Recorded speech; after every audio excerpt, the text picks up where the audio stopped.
The Centers for Autism and Related Disabilities are excited to offer school administrators across the state of Florida this video presentation showcasing your colleagues.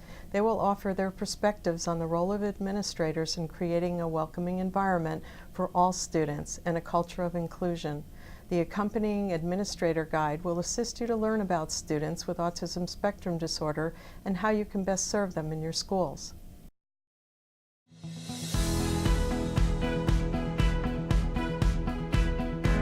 Everyone deserves respect. There's just kids and teachers and everybody's learning together. The leader must do that. They must lead by showing the way and being involved in all classrooms. So it starts in teachers' classrooms and then it spreads throughout the school. For these 4 administrators, creating and maintaining a successful program for students diagnosed with ASD includes developing and leading with best educational practices, encouraging their teachers and all other school personnel to use evidence-based practices, and creating an essential culture of acceptance and inclusion that begins with the leadership and radiates throughout the school community and beyond. The school administrator's role is critical to cultivating a culture of acceptance and inclusion, from hiring decisions to the accountability checks needed to maintain a great program for students diagnosed with ASD and retain great teachers to help them. In cultivating this culture, these administrators emphasize promoting communication between teachers serving students with ASD and general education teachers, and providing equal support to all. In order to develop some camaraderie and some cooperation between teachers and ASD teachers on a campus, it's really important for the principal to begin to connect the two. Staff development is very important, and awareness of what kinds of students are going to be on campus and what the goal is ultimately for those students. I think communication is key. Knowing the common ground so that those two professionals can talk and determine a path for that student.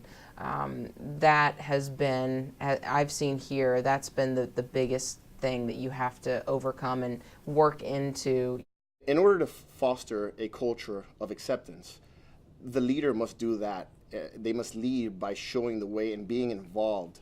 You have to first make it a priority at your school. There has to be some conversations with the faculty about the differences of students, and we typically start with the differences as adults first.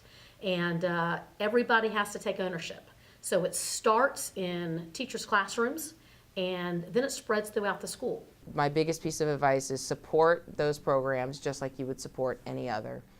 I'm their biggest cheerleader and I'm their biggest advocate, and that's my job. It's my job as a principal to be the biggest cheerleader and biggest advocate for every program in this school. And that doesn't change just because these are students with disabilities. Leading by example to me means getting around the school, getting into those classrooms, working with those students, and making sure that those teachers have the support that they need. The best way to retain an excellent ASD teacher is to show them that you're there for them all the time. If you are in their classrooms and you know their students and you are just there for them, they will come back. If you can just break down that wall of fear with regard to disabled and non-disabled kids and do that with your staff, then you'll create an environment filled with respect and dignity and appropriateness and caring. When you see an ASD student walk through the halls and general ed students are calling their name or congratulating them or high-fiving them, just the reaction from the students, from both sides is a terrific experience. And then for a principal, just to be in a building where you're accepting everybody's differences, it's a wonderful melting pot type of experience. And so it can bring a lot of positives to the school for sure.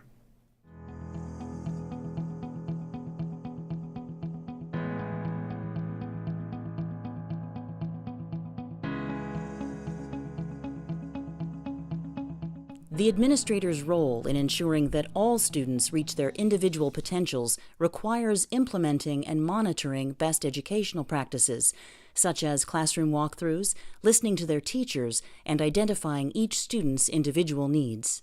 But it's really up to your ESC teachers as good teachers, professionals, case managers to ensure that their students are getting what they need. And if they're not, their communication with us to say, I need help. Johnny's at this level and I don't know what to do. So then we step in and say, well, do you need training? Do we need somebody to come out and assist? Do we need some observations? One of the things that I've done here at the school to ensure that our teachers have the best practices is reach out to professionals outside of the school building, whether it's through the district office or through C.A.R.D.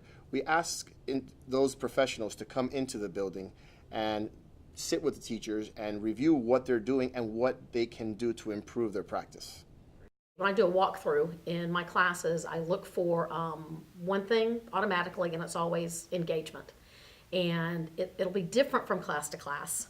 But in ASD classroom in particular, activities are usually short, diverse, and it addresses every single child.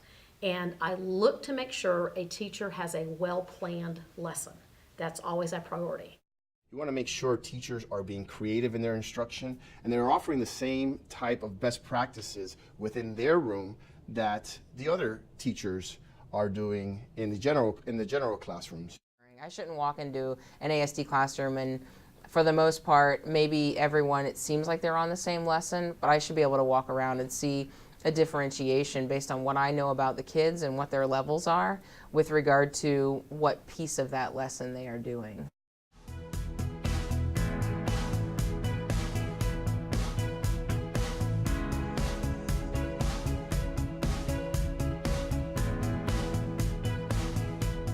When the practice of acceptance and inclusion transforms the school's culture, it positively impacts everyone involved, reaching students, families, and the community at large, giving the opportunity to maximize student outcomes. As these administrators explain, their role is vital in creating this cultural shift. You start fostering that type of thing by being involved in the classrooms. So there's no differentiation from an autism classroom as to any other classroom. It's just a culture, and I do think it resonates from the top down. I think that everyone deserves respect, and I think that you communicate that in the way that you are inclusive and you do behave towards any parent or student or community member. Opening the school doors, making your school a place that feels safe, that focuses on education and diversity, but welcomes people that come into our school. So what our school tries to do is have lots and lots of family events so we can get to know our students, we can get to know what they're like, but more importantly, the families can get to know us and what we're like so that we know each other as real people and not just students, not just teachers. At the school site, we don't pretend to have all the answers. So it is important for us to work with experts in this area for answers. Many times we've reached out to C.A.R.D to visit our schools, work with our teachers, make observations, and provide feedback on what we can do to improve the circumstances inside of our classrooms. C.A.R.D came in last year, and we were fortunate enough to have our school used as the training facility. They opened up the training to all of the elementary schools, the middle schools, the high schools, all the support staff, teachers, administrators, and parents. And once again, that's a way for C.A.R.D to reach out to our local families. And it was a large number of people that came to every meeting. It was a different topic every month.